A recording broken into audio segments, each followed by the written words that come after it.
आज की हमारी चर्चा एक ऐसी कहानी पर है जो किसी भी साइंस फिक्शन फिल्म से ज्यादा हैरान करने वाली है। सोचिए, एक रात अचानक आसमान में एक वर्महोल खुल जाता है। हाँ, लेकिन ये कोई फ्रेंडली ट्रैवल वाला वर्महोल नहीं है। नहीं, बिल्कुल नहीं। ये स्पेस में एक घाव जैसा है जो आसपास के तारों को अपने अंदर खींच रहा है। और उसका असर सिर्फ आसमान तक ही सीमित नहीं था। जरा सोचिए कि आपके सैटेलाइट्स अचानक गायब होने लगे। अच्छा। चांद अपनी जगह से हिलने लगे और सबसे अजीब बात, समय खुद टूटने लगे। समय मतलब? आपके सोर्सेज में लिखा है कि सेकंड्स रिपीट हो रहे थे, जैसे कोई रिकॉर्ड अटक गया हो। और कभी-कभी तो पूरे के पूरे घंटे ही यादों से गायब हो रहे थे। एग्जैक्टली। ये कोई दूर की खगोलीय घटना नहीं थी, ये तो सीधे सीधे लोगों की जिंदगी पर असर डाल रही थी। ये तो ऐसा है जैसे कोई आपको मिटाने नहीं, बल्कि आपके होने के सबूत को ही मिटाने की कोशिश कर रहा हो। सही कहा। तो मानवता के पास कोई ऑप्शन नहीं था सोर्सेज के मुताबिक। या तो वो उस वर्म होल के अंदर जाते या फिर अपनी पूरी हकीकत के साथ मिट जाते। हाँ, और यही इस कहानी को इतना ड्रामेटिक बनाता है। ये कोई एस्ट्रॉयड नहीं है जिससे आप छिप सकते हैं या उसे नष्ट कर सकते हैं। यहाँ तो समय और स्पेस का ताना बाना ही उधर रहा था। तो जब सोर्स कहता है कि मानवता को वर्म होल में जाना ही होगा, तो ये कोई विकल्प नहीं है, ये एक मजबूरी है। एक तरह से वास्तविकता का ही कोलैप्स है। बिल्कुल। और ऐसी नाउमीदी की हालत में इंसान वही करता है जिसके लिए वो जाना जाता है, एक साथ आना। हाँ। दुनिया भर के देश अपनी दुश्मनी भुलाकर एक मिशन पर काम करते हैं। एक अकेला जहाज, आर्क 1, द लास्ट होप। 7 लोगों का एक क्रू। हाँ, 7 लोगों का एक क्रू जो पूरी इंसानियत की आखिरी उम्मीद लेकर उस चमकते हुए डरावने भंवर की तरफ बढ़ रहा था। और ये यात्रा शुरू होते ही अजीब हो जाती है। उन्हें रेडियो सिग्नल मिलने लगते हैं। पर ये सिग्नल किसी एलियन सभ्यता के नहीं थे। नहीं, यही तो सबसे डरावनी बात है। वो उनकी अपनी ही आवाजें थी। भविष्य से आती हुई आवाज। हाँ, वो अपनी ही किस्मत की गूंज सुन रहे थे। उन घटनाओं की बातें जो अभी तक घटी भी नहीं थी। ये तो किसी टाइम ट्रेवल फिल्म जैसा लग रहा है।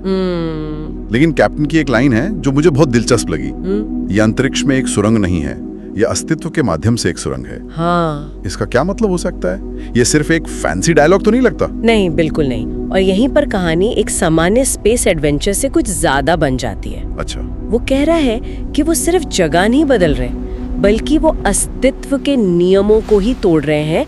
वो सिर्फ पॉइंट ए से पॉइंट बी तक का सफर नहीं कर रहे। तो फिर वो असल में समय, संभावना और हकीकत की कई परतों के बीच से गुजर रहे हैं। ये एक फिजिकल यात्रा से ज्यादा एक मेटाफिजिकल यात्रा है। ओके, तो वो वर्महोल में घुस जाते हैं और सोर्सेज में जो इसका डिस्क्रिप्शन है वो कमाल का है।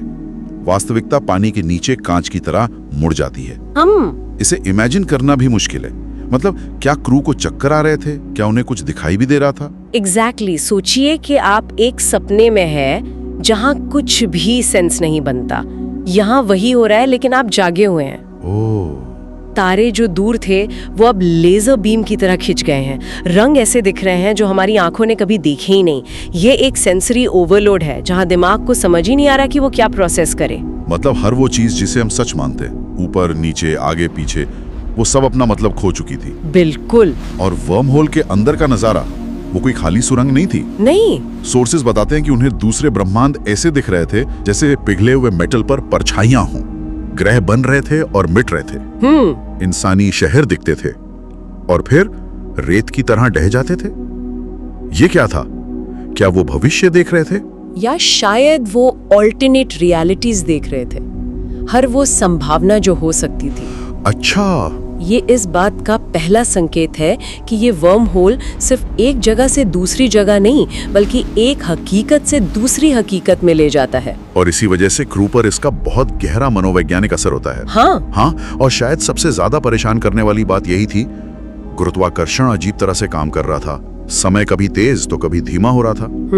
लेकिन उन्हें सुरंग में तैरते हुए खुद के ही अलग अलग वर्जन दिख रहे हैं। बूढ़े, जवान, जिंदा, मरे हुए। ये कैसे मुमकिन है? हाँ, ये तो बहुत डरावना होगा। बेहद डरावना। और ये एक बहुत बड़ा क्लू है कि ये वर्म होल सिर्फ स्पेस में एक रास्ता नहीं है, ये समय और संभावनाओं का एक चौराहा है। मतलब आप उन सभी वर्जन्स को देख रहे हैं जो आप बन सकते थे, या शायद किसी और यूनिवर्स में बन चुके हैं। और ये कहानी के अंत में एक बहुत बड़े आइडिया से जुड़ता है कि शायद ये साइकिल पहले भी हो चुका है। अंदर का रास्ता भी सीधा नहीं है, ये एक भूल भुलैया की तरह है जिसमें से अनगिनत रास्ते निकल रहे हैं। हाँ, एक चौराहा जहाँ अनंत सड़कें मिलती हैं। और हर सड़क एक अलग कहानी कहती है। बिल्कुल। कुछ ब्रह्मांड तो जाने पहचाने लगते हैं, शायद उनके अपने यूनिवर्स जैसे, लेकिन ज्यादातर टूटे हुए हैं। टूटे हुए। हाँ, एक ब्रह्मांड में तारे जमे हुए हैं, जैसे किसी ने समय का बटन पॉज कर दिया हो। दूसरे में आकाश गंगाएं बिखरी पड़ी हैं। एक रास्ते में तो एक ऐसी दुनिया है जहां धरती कभी बनी ही नहीं। वाओ। और एक में धरती एक जले हुए कोयले जैसी है जो एक मरे हुए सूरज का चक्कर काट रही है। लेकिन एक ब्रह्मांड ऐसा भी है जहां इंसानियत उनसे कहीं ज्यादा एडवांस्ड है। हाँ। जरा सोचिए, उस रास्ते पर जाने का टेम्पटेशन कितना ज्यादा होगा।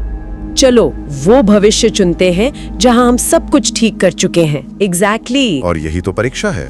वर्महोल फुसफुसाता है, चुनो। ये एक ब्रह्मांडीय परीक्षा है। हाँ, क्या आप एक आसान रास्ता चुनते हैं? क्या आप उस ब्रह्मांड में जाते हैं जहां सब कुछ परफेक्ट लगता है, लेकिन क्या वो ब्रह्मांड आपको स्वीकार करेगा? गलत चुनाव का मतलब सिर्फ मौत नहीं, बल्कि हमेशा के लिए मिट जाना हो सकता है। लेकिन उनके पास सोचने का ज्यादा वक्त नहीं है ना? क्योंकि वर्म होल खुद ही ढह रहा है। हाँ, वो दीवारें जो अलग अलग हकीकतों को अलग रखती थी, वो टूट रही हैं। हाँ, और ये बहुत खतरनाक स्थिति है। अलग अलग टाइमलाइन एक दूसरे में मिल रही हैं, आयाम लहरों की तरह एक दूसरे से टकरा रहे हैं। तो जिस भूल भुलैया से वो निकलने की कोशिश कर रहे हैं, वो खुद ही उनके चारों ओर तबाह हो रही है। और ये खतरा अब सिर्फ बाहरी नहीं रहा। मतलब? अब ये खतरा उनके शरीर और दिमाग पर असर कर रहा है। उनके शरीर हकीकत के अंदर बाहर हो रहे हैं। उनकी आवाजें उनके दूसरे वर्जन्स की आवाजों से मिल रही हैं। एक ही पल में वो कई जगहों पर है और कहीं भी नहीं।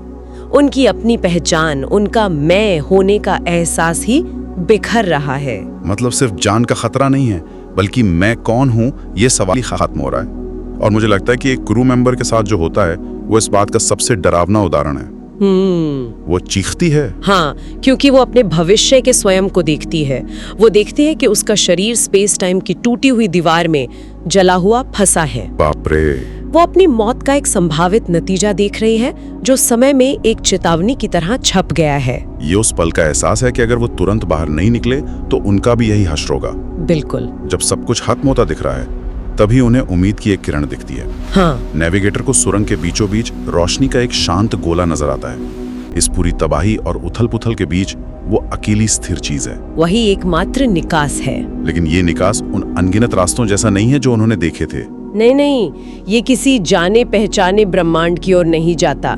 सोर्सेस के मुताबिक यह ब्रह्मांडों के बीच की जगह पर खुलता है। ब्रह्मांडों के बीच की जगह? हाँ, एक ऐसा आयाम जहाँ भौतिकी के नियम रीसेट होते हैं। एक खाली कैनवस। तो ये एक ज्ञात नर्क से एक अज्ञात जगह की ओर छलांग है। वो नहीं जानते कि वहाँ क्या है। कुछ भी हो सकता है। वो स्वर्ग हो सकता है या शायद इससे भी बदतर कोई नर्क। पीछे ढहता हुआ मल्टीवर्स है और आगे पूरा अंधेरा।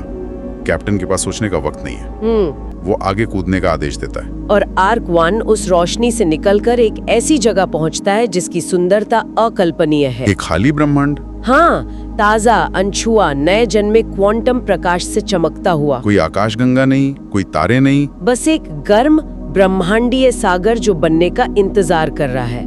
वो एक ऐसे ब्रह्मांड के पहले मेहमान है जो अभी पूरी तरह से बना भी नहीं है। वो सचमुच में सृजन को देख रहे हैं। और यहीं पर कहानी का सबसे बड़ा विरोधाभास सामने आता है। क्या? वो हकीकत के जन्म के गवाह हैं, लेकिन वो इसमें फंस गए हैं। इस नई जगह पर समय का बहाव बहुत अलग है। कितना अलग?